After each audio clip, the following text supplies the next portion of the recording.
అందరికీ నా హృదయపూర్వకమైన వందనాలండి.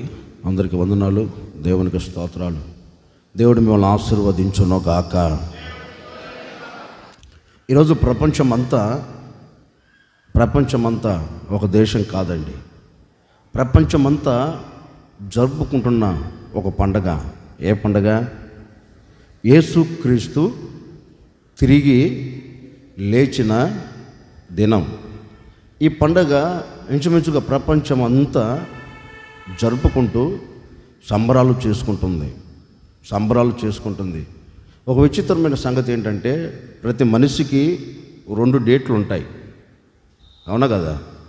ఒకటి పుట్టినరోజు, 2 చెప్పరేంటండి ఏంటి?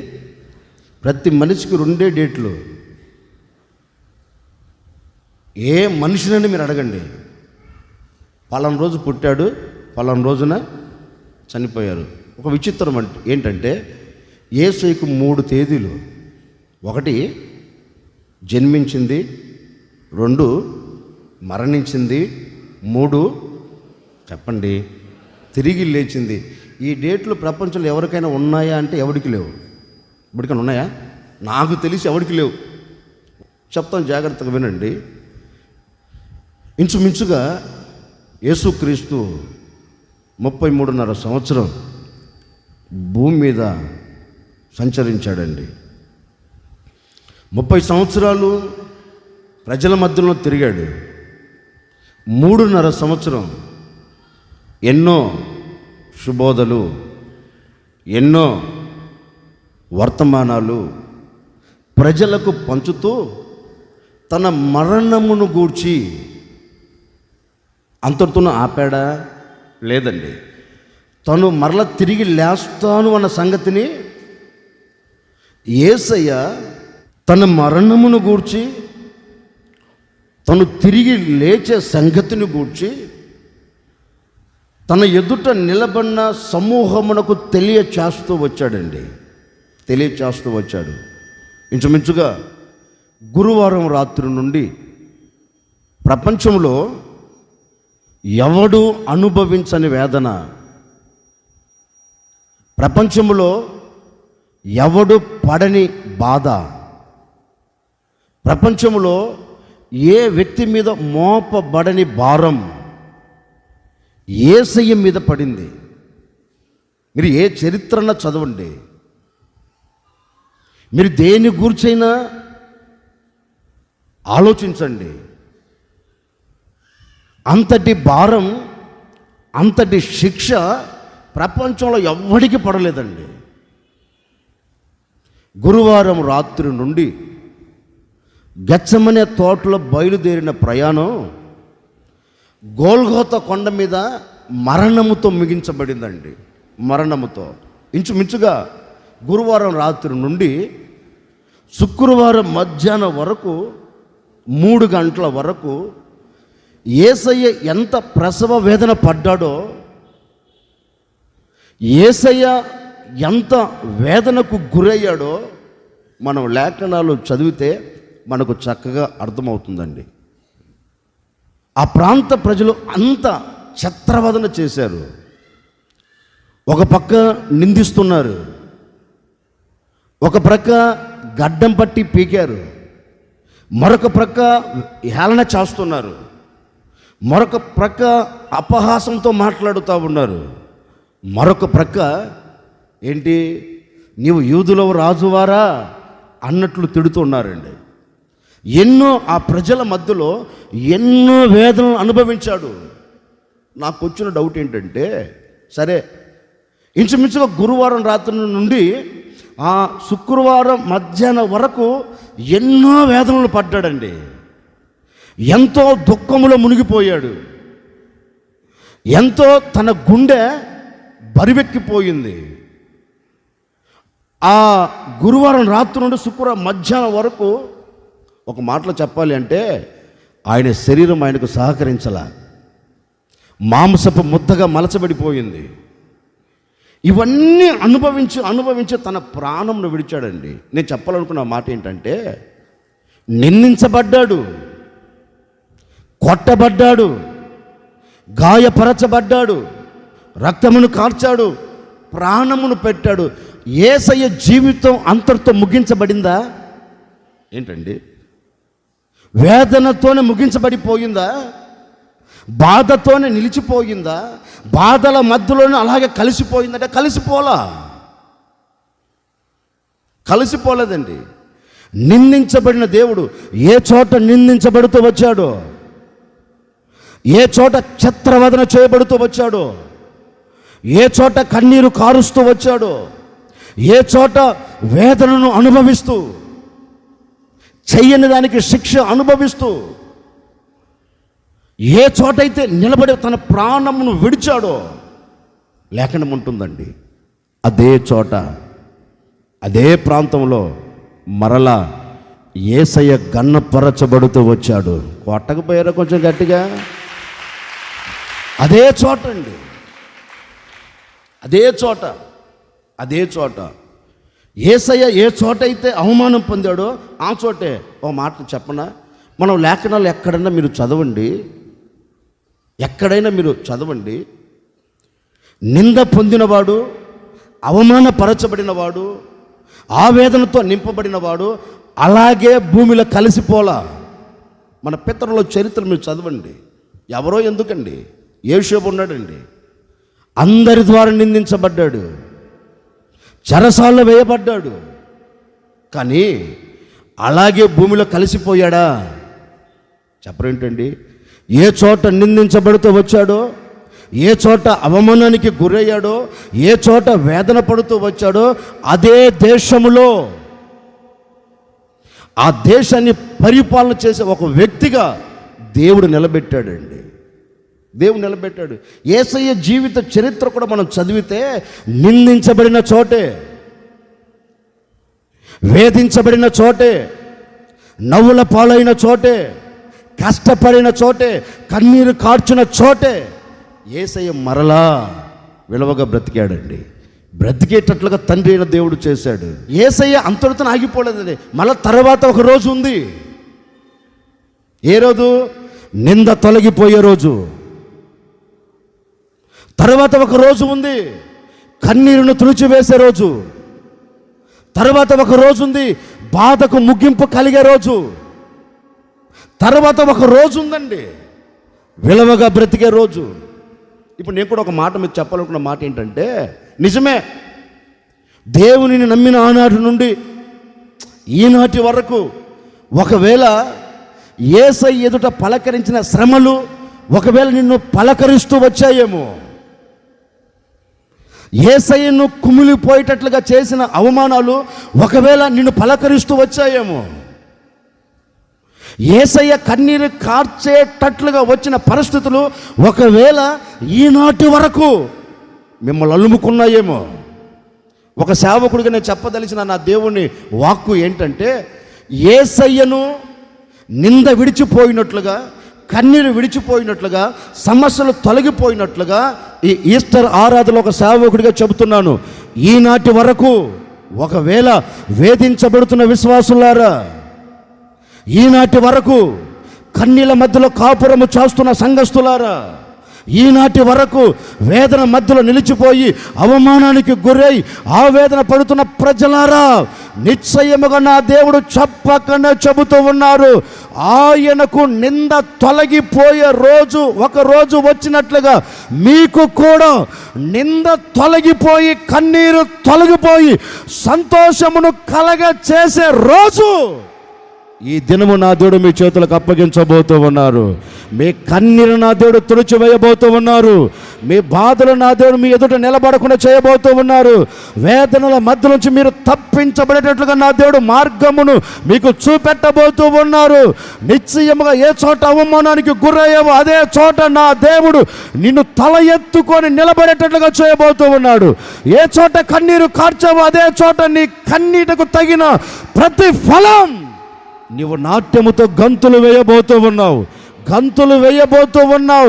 ఇక మీదట ఈ కార్యమును నీవు చూచెదవుగాక. యేసయ్య జీవితంలో కొంతవరకే పడ చూపిందండి. తరువాత యేసయ్య ఆనందకరంగా వెళ్ళాడు. నిన్ను మనసుతో కోరుకుంటున్నాను, ఏ వేదనతో ఇక్కడ కూర్చున్నావో, ఏ బాధతో నా దేవుని మాటలు వింటున్నావో, ఎలాంటి పరిస్థితుల ప్రభావాల మధ్య మీరు ఎరక్కపోయారో నాకు తెలియదండి. నా దేవుడు తిరిగి లేచినట్లుగా మరలా ఏ సమస్యలు పడి ఉన్నావో ఆ సమస్యలలో నుంచి నువ్వు సంతోషకరంగా తిరిగి లేచేటట్లుగా నా దేవుడు అద్భుతం చేయబోతూ ఉన్నాడు. చెయ్యటమే కాదండి, నీ నోటి నిండా నా దేవుడు సంతోషమును కలగచేయునుగాక. ఓకే, యేసు ప్రభు సిలువ వేయబడ్డాడండి. మీరు వినండి, నేను చెప్తాను. సిలువ వేయబడ్డాడు. సిలువ వేయబడిన తరువాత యూదుల ఆచారం ఏంటి అంటే, సాయంత్రము 6 అయ్యేలోపు చనిపోవాలి సిలువ మీద వేయబడిన వాడు. 6 అయ్యేలోపు సిలువ మీద నుంచి వ్యక్తిని దింపి సమాధి చేయాలి. ఎందుకంటే మరుసటి రోజు వారికి విశ్రాంతి దినం. 6 దాటితే వారికి విశ్రాంతి దినం అండి. విశ్రాంతి దినమున వారు ఏ పని చెప్పరేంటే, ఏ పని చేయకూడదు. విశ్రాంతి దినం ఎక్కడికి వెళ్ళాలి? వారు దేవాలయంలోనికి వెళ్ళాలి. దేవాలయంలో ఏం చేయాలి?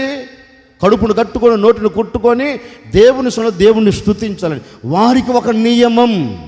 ఒక మాట చెప్పనా, పాలు తాగే బిడ్డకు కూడా పాలు పట్టించారంటండి వాళ్ళు.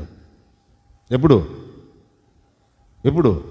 విశ్రాంతి దినమున మనం ప్లేట్లు లేపి వస్తాం ఇంటి దగ్గర, అవునా కదా? ఎందుకు? అయ్యా నీరసమైపోతామేమో, కళ్ళు గిరగిరా తిరిగి నీరుసిల్లి పడిపోతామని వస్తా ఎంత లాగించి వచ్చింటాం, అవునా కదా? ఆ పసిబిడ్డలకు పాలు కూడా పట్టరంటండి. ఎందుకు? విశ్రాంతి దినం అది. దేవుడు వారికి ఇచ్చిన ఒక కట్టడ, దాన్ని వారు తప్పక పాటిస్తారండి. తప్పక పాటిస్తారు వాళ్ళు. ఈనాటికి సరే, యేసు ప్రభు శిలువ మీద విరలాడుతూ ఉన్నాడా? ఒకవేళ చనిపోలేదనుకోండి, ఏం చేస్తారంటే ఒక కర్ర తీసుకొని మోకాలను ఎరగొట్టేస్తారు. కర్రలతో కొట్టి చంపేస్తారండి. అందుకే లేఖనం కూడా రాయబడిన మాట ఏంటో తెలుసండి, చనిపోయాడో లేదని యేసయ్య పరీక్షించినట్టు ఏం పొడిచి ఏంటి ప్రక్కన బల్లెముతో పొడిచి పరీక్షించారంటండి. సరేలేండి, యేసు ప్రభు చనిపోయాడని నిర్ధారించుకున్నారు. కొందరు వెళ్ళిపోయే వాళ్ళు కొందరు వెళ్ళిపోయారు, ఉండవలసిన వారు ఆ చోట ఉన్నారు. యేసు ప్రభుకు రహస్య శిష్యుడు అంటే బహిరంగంగా చెప్పుకునేవాడు కాదు. నేను యేసు ప్రభు భక్తుణ్ణి, నాకు యేసు ప్రభు అంటే చాలా ఇష్టం అంటే ఎవరికి తెలియనివ్వడండి. అంతరంగంలోనే దాచుకుంటాడు. ఏంటి? నాకు ఆయన అంటే చాలా ఇష్టం, ఆయన చెప్పే మాటలు నేను తోచా తప్పకుండా పాటిస్తున్నాను, ఆయన ఎక్కడ మీటింగులు పెట్టినా వెళ్తాను. ఎవరు? అరిమతయి అని యేషబు. యేసుక్రీస్తు రహస్య శిష్యుడు అంటండి. యేసయ్యను రహస్యంగా వెంబడిస్తున్నాడంట. ఈ వ్యక్తి ఏం చేశాడో తెలుసా? తిన్నగా పిలాతు దగ్గరికి వెళ్ళి పిలాతుతో చెబుతున్నాడు, ఏమండి రాజుగారు, నేను మిమ్మల్ని ఒక సలహా అడుగుతానండి, నేను మిమ్మల్ని ఒక సలహా అడగాలనుకుంటున్నాను. ఈ సలహా మీరు కాదనకుండా తప్పక మీరు జారీ చేయాలి. ఏంటయ్యా? ఏం లేదు, సిలువ వేసి చంపారు కదా యేసయ్యను, ఆయన అంటే నాకు చాలా ఇష్టం అండి. గనుక మీరు సమ్మతిస్తే ఆయన తీసుకొని వెళ్ళి నేను దాచిపెట్టుకుంటాను, నేను భద్రపరుచుకుంటాను అని పిలాతు దగ్గరికి వెళ్ళి అడిగితే పిలాతు కూడా చెప్పాడు, తీసుకొని వెళ్ళండి అని. ఇతను యేసు ప్రభు రహస్యంగా వెంబడిస్తున్న నికోదేము, వీళ్ళిద్దరు రహస్య శిశువులండి యేసయ్యకి.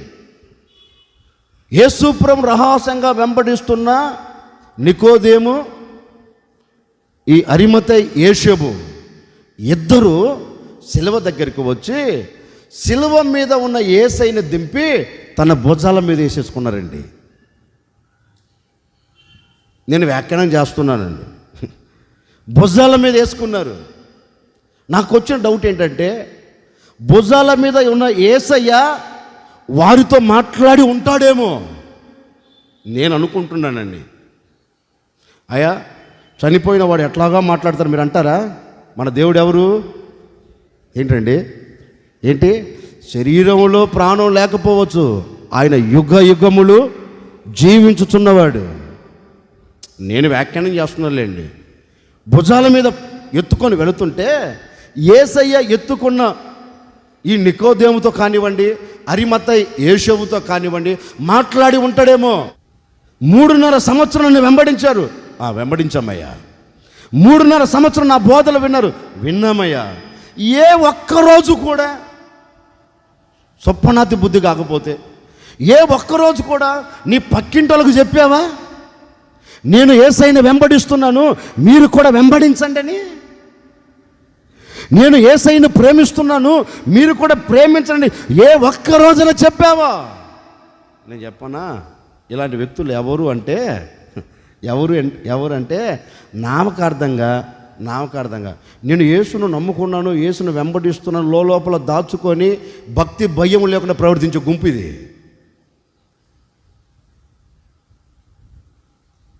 అనలేదండి, అయ్యా మేము చెప్పలేదన్నమాట. మరి ఇప్పుడేమో నేను చనిపోగల ఎక్కడ లేని ప్రేమ వచ్చి ఉట్టుబడిందో. నిజం ఒక మాట చెప్పండి, బ్రతికి ఉన్నప్పుడు ఎవడు పట్టించుకోడండి. పట్టించుకుంటాడా? ఏంటి చెప్పడంటే? బ్రతికి ఉన్నప్పుడు బాగోగులు ఎవడైనా తెలుసుకుంటాడా? బ్రతికి ఉన్నప్పుడు దగ్గరికి వస్తేనే విషపు సూపులు చూస్తామా లేదా? ఏంటండి నేను అంటాను, ఒకటి గుర్తుపెట్టుకో, మనం ఏ కొలతతో కొలుస్తున్నామో అదే కొలత మనకు కొలవబడుతుంది, సందేహం లేదు. మళ్ళా చెప్తున్నాను, మీకైనా మళ్ళా చెప్తున్నాను, ఈరోజు ఏ కొలతతో నువ్వు కొలుస్తున్నావో అది నీ భర్తను కావచ్చు, అది నీ భార్యను కావచ్చు, అది మీ అత్తమామలు కావచ్చు, అది మీ అత్తమామలు కావచ్చు, మీరు ఎవరైనాండి. ఏ కొలతతో కొలుస్తారో నేననే మాట.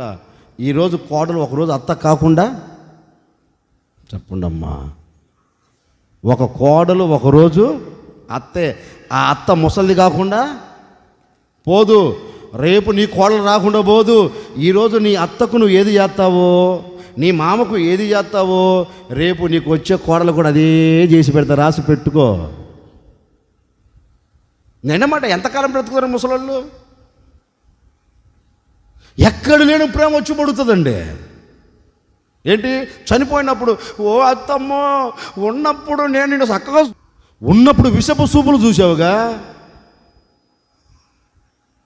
ఉన్నప్పుడు అత్త మామంటే పడదుగా, ఇప్పుడు చనిపోయేలోపండి ఎక్కడ లేని ప్రేమ వచ్చి పడుతుందో తెలియదండి. మాయదారి ఏడుపిది. నేనేమాట బ్రతికి ఉన్న 4 రోజులే అత్తమ్మను పూలలో పెట్టుకొని చూసుకోండి, ఎంత బాగుంటుంది కదండి. స్టోరీ సందర్భం వచ్చిన కదా చెప్తున్నాలేండి. బ్రతికి ఉన్నప్పుడు ఏ ఒక్కరోజు పలకరించలేదు కదరా, బ్రతికి ఉన్నప్పుడు ఏ రోజు నా దగ్గరికి రాలేదే. ఇప్పుడు చనిపోయానని ఏదో నా శరీరం తీసుకు దాచిపెట్టాలని ఎంత ప్రేమ ఒలగబోతున్నారు, ఎంత ప్రేమను చూపెడుతున్నారు రే అని అడిగుంటాడని నేను ఆలోచించి చెప్తున్నానండి మీకు. నిజమే అడిగే ఉంటాడు ఆయన.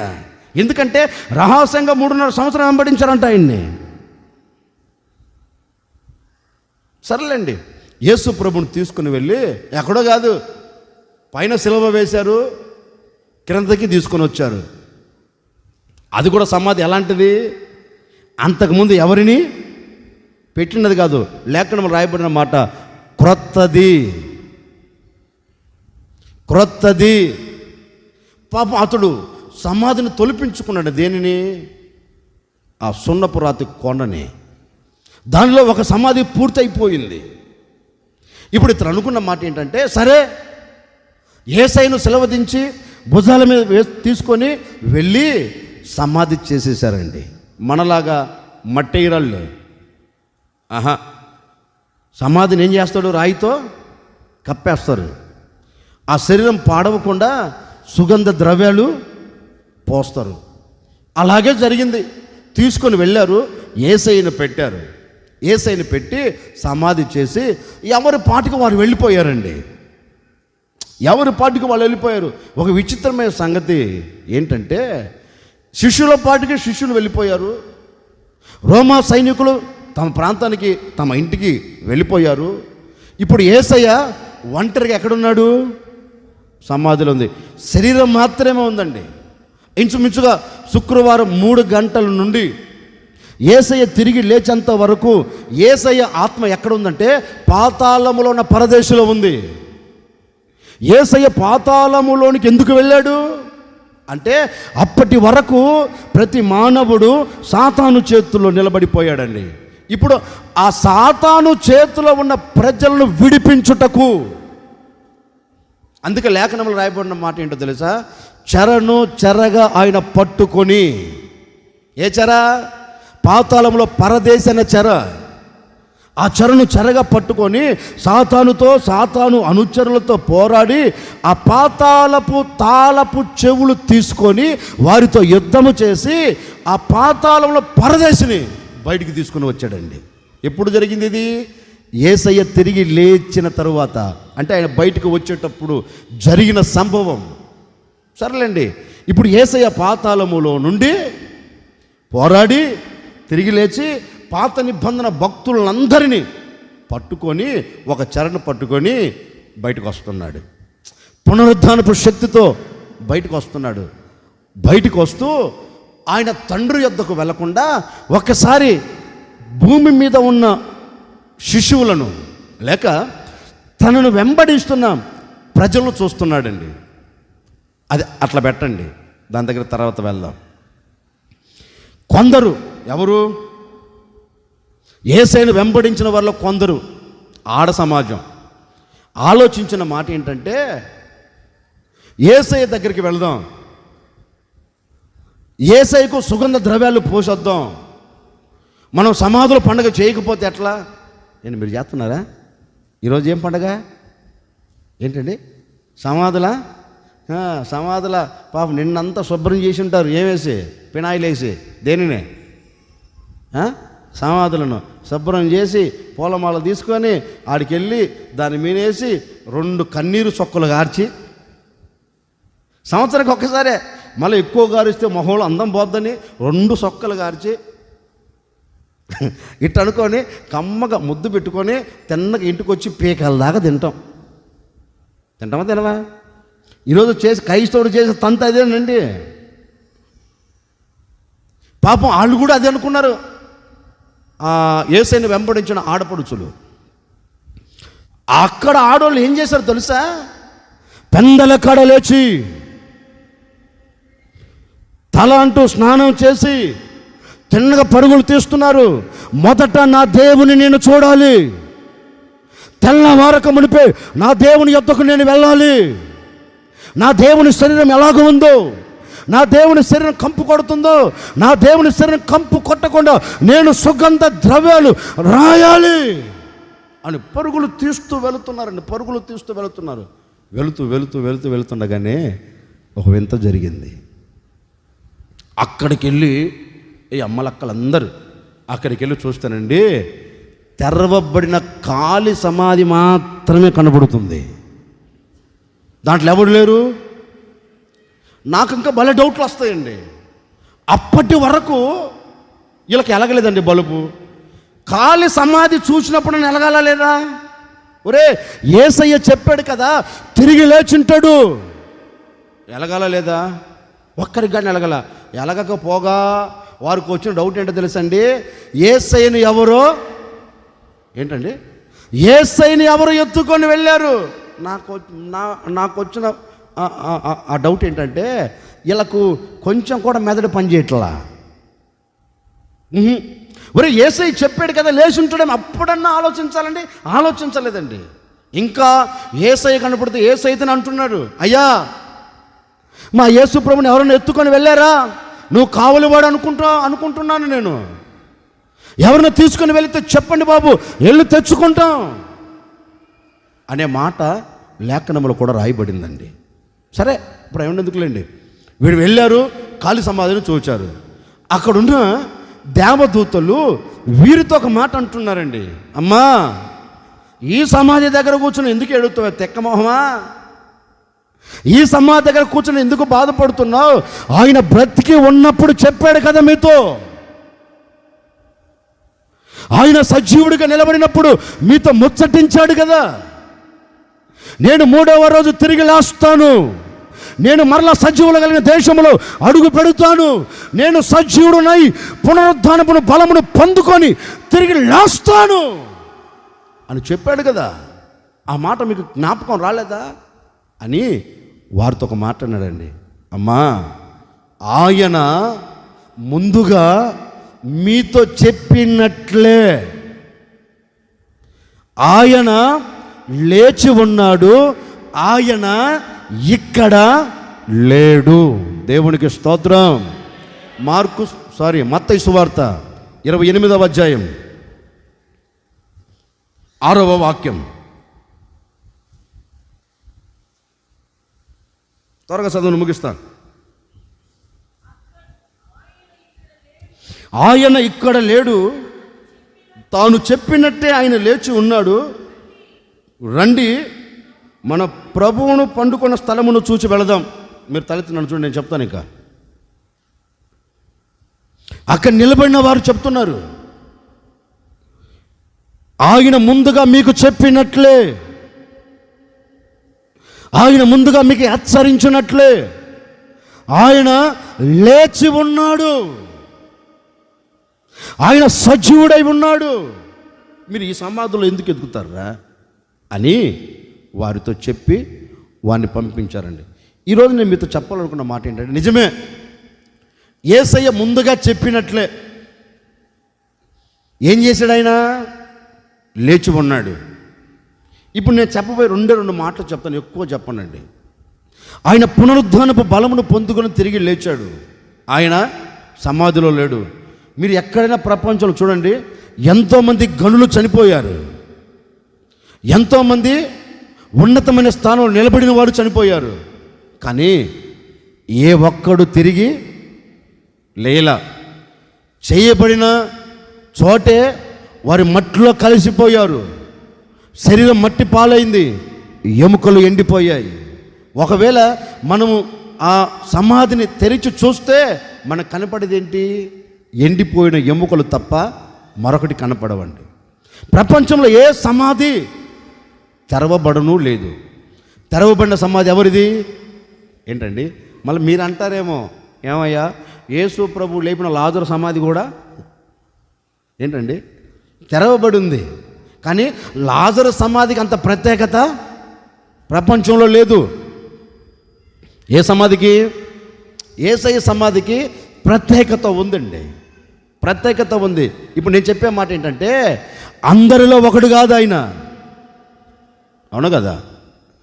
మనిషి అన్నవాడు చనిపోయాడు, దేవుడు అని దేవుడు కాదు కానీ దేవుడు అని పిలువబడుతున్నవాడు చనిపోయాడు. చనిపోయిన మనిషి కానీ పిలువబడుతున్న దేవుడు కానీ ఎవడు తిరిగి లేచినట్లుగా చరిత్ర చెప్పదండి. చెప్పగలిగిన చరిత్ర ఒకటే, ఏదైనా ప్రపంచంలో ఉంది అంటే పరిశుద్ధ గ్రంథమైన బైబిల్ తప్ప మరొక చరిత్ర చెప్పదు, మరొక చరిత్ర చెప్పదండి. యేసయ్య సమాధి మాత్రమే తెరవబడింది. వాళ్ళు అన్నారు కదా, ఆయన ఇక్కడ లేడు, ఆయన చెప్పినట్లే, ముందుగా చెప్పినట్లే ఆయన లేచి ఉన్నాడు. ఓకే, ఇప్పుడు నేను చెప్పబోయే మాట ఏంటంటే, ఆయన ఇక్కడ లేడు, మరి ఎక్కడ ఉన్నాడు? ఆయన లేచి ఉన్నాడు. లేచిన వాడు ఏం చేస్తాడు? 2 మాటలండి. లేచిన వాడు ఏం చేస్తాడు? లేచిన వాడు ఇక్కడ లేడు, మరి ఎక్కడ ఉన్నాడు? 2 మాటలు. మొదటి మాట, లేచిన వాడు ఏం చేస్తాడు? కీర్తనల గ్రంథం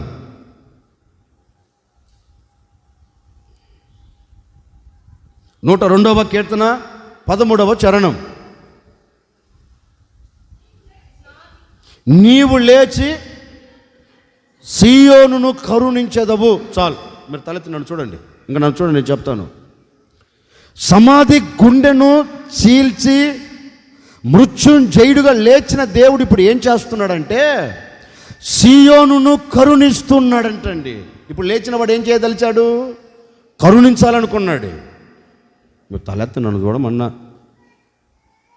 భక్తుడు అంటాడండి, నువ్వు సమాధిలోంచి లేచావు కదా, ఇప్పుడు లేచిన నువ్వు ఏం చేస్తున్నావంటే సీయోనును ఇప్పుడు సియోను అనే మాట ప్రక్కన పెట్టి ఆ స్థానములో నీ కుటుంబాన్ని పెట్టుకో, ఆ స్థానంలో నీ వ్యక్తిగత జీవితం పెట్టుకో.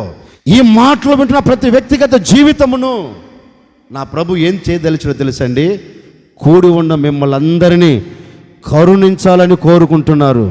నిశ్చయముగా ఈ దినము నుండి నా దేవుని కనికరం మీ కుటుంబాల మీకు దిగవచ్చునుగాక, నా దేవుని దయ నీ కుటుంబాన్ని ఆవరించునుగాక, నా దేవుని కటాక్షంలో మీరు ఇక మీదట నుండి మీరు బ్రతుకోదురుగాక. అందుకు ఆయన చెప్పకనే చెబుతూ ఉన్నారు, లేచిన నేను, సమాధి గుండెను చీల్చి మృత్యుంజయుడిగా లేచిన నేను తండ్రి యొద్దకు వెళ్ళకుండా మీ మధ్యలోనికి ఎందుకు అడుగు పెట్టానంటే, కరుణించే నాదుడు మీ ఎదుట లేడని యేసుని అడిగాము. అదే చెబుతాడండి, అయ్యా నీవు పాతాళంలో ఉన్న పరదేశిని చెరను చెరగ పట్టుకొని తండ్రి యొద్దకు వెళ్ళకుండా మధ్యలో ఎందుకు నిలిచిపోయావు? తిరిగి లేచిన తర్వాత భూమి మీద 40 రోజులు ఎందుకు నీవు సంచరిస్తూ వచ్చావు? ఏమండి, లేచిన వాడు తండ్రి యొద్దకు వెళ్ళ 40 దినాలు భూమి మీద సంచరిస్తూనే ఉన్నాడు. ఎందుకు భూమి మీద సంచరించాడు? తండ్రి యొద్దకు వెళ్ళకుండా అంటే కరుణించబడిన ప్రజలు మరలా కనికరము చూపెట్టడానికి, జాలి నొందని తన ప్రజల ఎడల మరల జాలిని పంచేదానికి,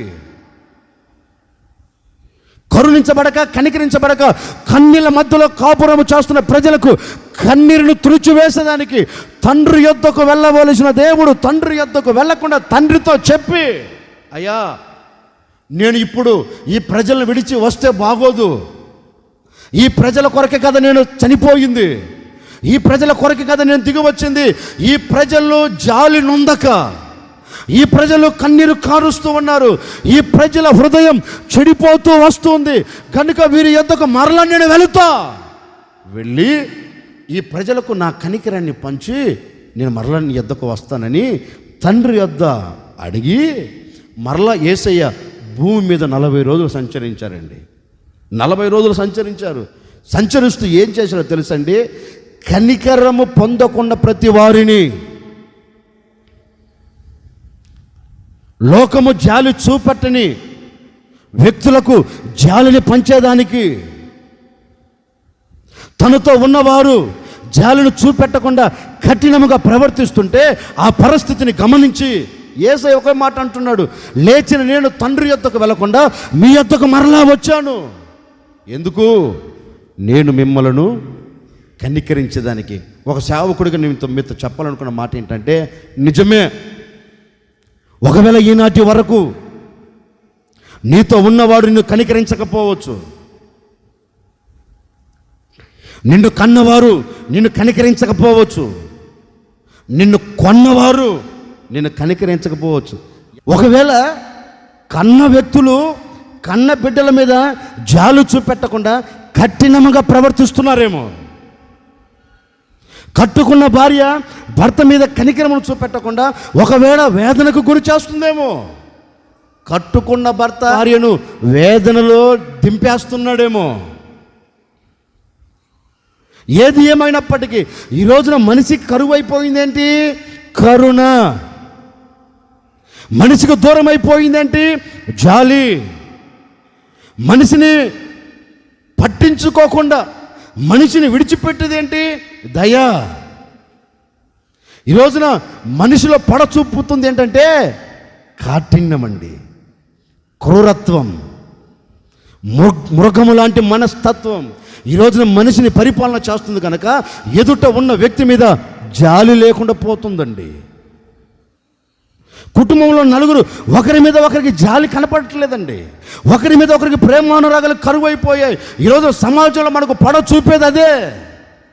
అన్నదమ్ముల మధ్య ఐక్యత లేదు, అన్న చెల్లెల మధ్య ఐక్యత లేదు, అన్న తమ్ముల మధ్య ప్రేమానురాగాలు లేవు, కరువైపోయి మృగము కంటే హీనంగా బ్రతుకుతూ ఒకరి మీద ఒకరికి కక్ష, ఒకరి మీద ఒకరికి ఈర్ష, పగలు, ద్వేషముతో నడిపించబడుతున్న ఈ రోజులలో యేసయ్య ఒకే మాట అంటారు, ఒరే మీరు జాలి పడకపోయినా, మీ మీద ఒక వ్యక్తి జాలి పడకపోయినా, నేను మీ మీద జాలి పడేదానికి, నేను మీ మీద కనికరపడేదానికి, నేను మీకు నా ప్రేమను పంచేదానికి, నేను నా కటాక్షంతో మిమ్మల్ని నింపేదానికి, నేను తండ్రి యొద్దకు వెళ్లకుండా సమాధి గుండెను చీల్చి తిరిగి లేచిన తర్వాత మీ యొద్దకు ఎందుకు అడుగు పెట్టానంటే, కోల్పోయిన ఆ జాలి, కోల్పోయిన ఆ ప్రేమ, కోల్పోయిన అనురాగం మరలా నేను మీకు ఇచ్చేదానికే మీ యొద్దకు వచ్చి మిమ్మల్ని అందరినీ నేను కనికరించబోతూ ఉన్నాను.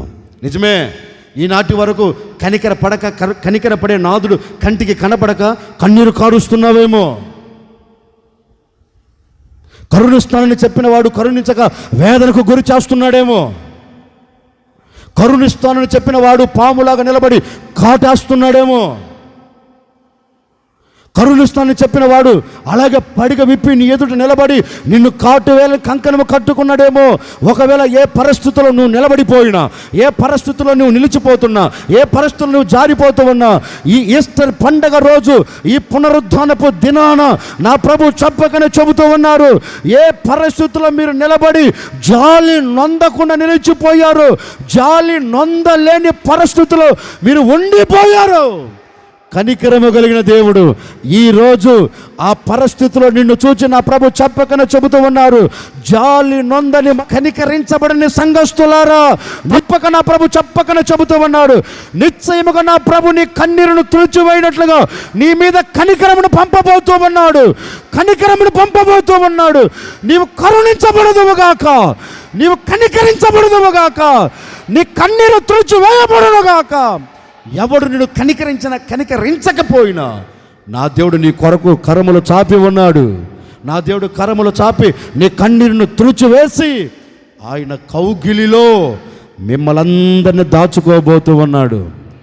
ఏ పరిస్థితి, ఒక సేవకుడిగా ఈ ఈస్టర్ పండుగ రోజు ఒక సేవకుడు మీతో చెబుతున్నాను, ఏ కన్నీళ్లతో ఈనాటి వరకు కూర్చొని ఆయన మాటలు వింటున్నావో, ఏ కన్నీటితో ఈనాటి వరకు బ్రతుకుతున్నావో, నీ కన్నీలకు కారణం ఏదైనా కావచ్చు, నీ కన్నీలకు, నీ వేదనకు కారణం ఏదైనా కావచ్చండి.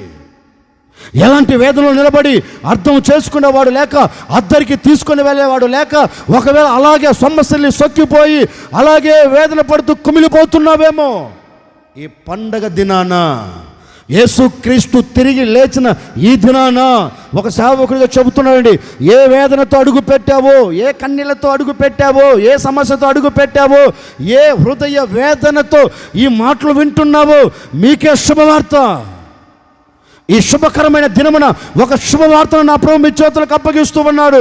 ఆనాడు కన్నీరు కారుస్తున్న ఆమె మీద కనికరపడిన దేవుడు, ఆమె కన్నీళ్లకు ముగింపు కలగచేసిన దేవుడు ఈ రోజు కూడా కన్నీరు కారుస్తున్న ప్రతి ఒక్కరి మీద నా ప్రభు కనికర పడబోతూ ఉన్నారు. నా ప్రభు కనికరించబోతూ ఉన్నారు. మీ కన్నీరును తుడిచివేయబోతూ ఉన్నారు. మీ కన్నీళ్లకు ముగింపును కలగ చేయబోతూ ఉన్నారు. ఈ స్థలమును విడిచి వెళుతూ ఉండగా సంతోషకరంగా తిరిగి వెళ్ళబోతూ ఉన్నావు. సంతోషమును చూడబోతూ ఉన్నావు. సంతోషకరంగా బ్రతకబోతూ ఉన్నావు. సమాధి గుండెను చీల్చి తిరిగి లేచిన ఏకైక దేవుడు నీతో చెప్పకనే చెబుతూ ఉన్నాడు, నిన్ను కరుణించుటకే నేను నీ కొరకు లేచి ఉన్నాను, నిన్ను కనికరించుటకే నీ కొరకు లేచి ఉన్నాను, నీ మీద నా కటాక్షమును చూపెట్టుటకే నేను సమాధి గుండెను చీల్చి మృత్యుంజయుడుగా తిరిగి లేచి నీ యొద్ద ఎందుకు అడుగు పెట్టానంటే, నీ హృదయములో నుంచి వస్తున్న కన్నీరు మొత్తం తుడిచివేసేదానికి, నీ హృదయం నుంచి వస్తున్న వేదనకి అంతటికి ముగింపుని కలగచేసేదానికి. అందుకే వాళ్ళు అంటారు, అమ్మా ఈ సమాధి దగ్గరకు వచ్చి ఎతుకుతే ఇక్కడేం దొరుకుతుంది, ఈ ఖాళీ సమాధి ఉంది ఇక్కడ, ఆయన ఇక్కడ లేడు, మీ కొరకు లేచాడు. ఎందుకు లేచాడు ఆయన అంటే, కనికర పడని ప్రజల మీద మరలా కనికరమును చూపెట్టుటకు, కనికరము నోచుకొని వ్యక్తుల మీద మరలా ఆయన కనికరము పంచుటకు ఆయన నీ కొరకు లేచి ఉన్నాడు. నీ కొరకే ఈరోజు ప్రభుతో చెప్పండి, మీ హృదయంలో ఏ వేదన ఉందో నాకు తెలియదండి. ఒకవేళ మీ వేదన నాకు చెప్పినా ప్రయోజనం లేదు. నేను మీ కొరకు ప్రార్థన చేయగలిగిన వాడిని మాత్రమే, కానీ మీ వేదనను తీసివేసి అంత శక్తి నాకు లేదు. నాకేంటి, ప్రపంచంలో ఎవడికి లేదు, ఎవడికి లేదు. ఒకవేళ నీ హృదయంలో ఏ వేదనతో కుమిలిపోయి కూర్చున్నావేమో, పైకండి కలకలలాడుతుండొచ్చండి. పైకి కళ్ళ ముందు కలకలలాడుతూ, మొహంలో కళ తప్పకుండా, ఏమండి బాగా సంతోషకరంగా నిగనిగలాడుతూ తెల్ల బట్టలు కట్టుకొని దేవుని మందిరానికి వచ్చి ఉండొచ్చు. కానీ నీ అంతరంగంలో ఏముంది ఒకసారి ఆలోచించు. 32 పండ్లు కనపడకపోయినా కనపడుతున్న 4 పండ్లు పైన పెట్టి హీ అంటున్నావు. కానీ నీ అంతరంగంలో ఏముంది ఒకసారి ఆలోచించు. నీ అంతరంగంలో ఏ వేదన గూడు కట్టుకుంది ఒకసారి ఆగి ఆలోచించు. పైకి అందంగా కనపడినా, నవ్వుతూ కనపడినా, సంతోషకరంగా కనపడినా హృదయంలో లేదది. ఈరోజు ప్రభువుని అడగండి, అయ్యా నా కొరకే కదా నువ్వు లేచింది, నా కొరకే కదా సమాజ గుండెను చీల్చింది, మరి నా మీద కాక ఎవరి మీద కనికరపడతావు, నా కన్నీరు కాక ఎవరి కన్నీరు తుడిచివేస్తావు అని ఈరోజు ప్రభువుని అడగండి. ఏ పరిస్థితులు మీరు ఉన్నప్పటికీ ఈరోజు దేవునితో చెప్పండి. ఈరోజు మనసు విప్పి దేవునితో చెప్పండి, అయ్యా ఆనాడు కనికరించావు కదా, ఈరోజు కూడా నన్ను కూడా కనికరించు అని ప్రభువుని అడగండి. తప్పక ఆ రోజు వారిని కనికరించిన దేవుడు మనల్ని కనికరించడా? ఆ రోజు ఆమె కన్నీడు తుడిచిన దేవుడు ఈరోజు మన కన్నీడు తుడవడా? నిండు మనసుతో కోరుకుంటున్నారండి. ఏ కన్నీళ్ళతో బ్రతుకుతున్నారో నా ప్రభు మీ మీద జాలిపడి ఆ కన్నీళ్ళన్నిటికీ ముగింపును కలగ చేయునుగాక. నీ కన్నీళ్లకు కారణం ఏదో ఆ చోట నా దేవుడు అద్భుతం చేసి ముగించునుగాక. నీ కన్నీళ్లకు వేదన ఏంటో ఆ వేదనను తొలగించి నీ నోటి నిండా నవ్వును నా దేవుడు కలగ చేయునుగాక.